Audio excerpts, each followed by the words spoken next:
ഇന്നെന്തായാലും ഞാനും അച്ഛനും കൂടെ മണ്ണിന്റെ അടിയിൽ നിന്ന് ഒരു നിധി കുഴിച്ചെടുക്കാൻ പോവാ കേട്ടോ. അതെന്ത് നിധിയാണെന്ന് അത് മണ്ണിന്റെ അടിയിൽ നിന്ന് കുഴിച്ചെടുത്തിട്ട് ഞാൻ നിങ്ങളെ കാണിച്ചു തരാം. ബാ.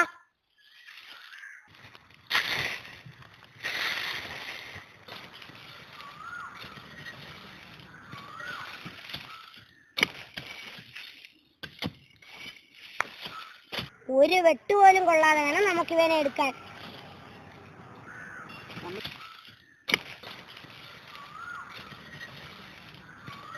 കുറച്ചുകൂടെ താഴോട്ടുണ്ടെന്ന് തോന്നുന്നു. നമ്മൾ ഒരു മുറിവ് പോലും പറ്റാതെ വേണം ഇവനെ പറിച്ചെടുക്കാൻ. നല്ലതാ. ഇതാ ഞാൻ പറഞ്ഞ രീതി. നമുക്ക് ഇവനെ പൊക്കിയെടുക്കണം. മണ്ണിനെ നമ്മൾ സ്നേഹിച്ചാൽ മണ്ണ് നമുക്ക് ഇതുപോലുള്ള ഒരുപാട് നല്ല സമ്മാനങ്ങൾ തന്നുകൊണ്ടേയിരിക്കും. മണ്ണിൽ രാസവളങ്ങളൊന്നും ഇട്ട് മണ്ണിനെ വേദനിപ്പിക്കരുത് കേട്ടോ.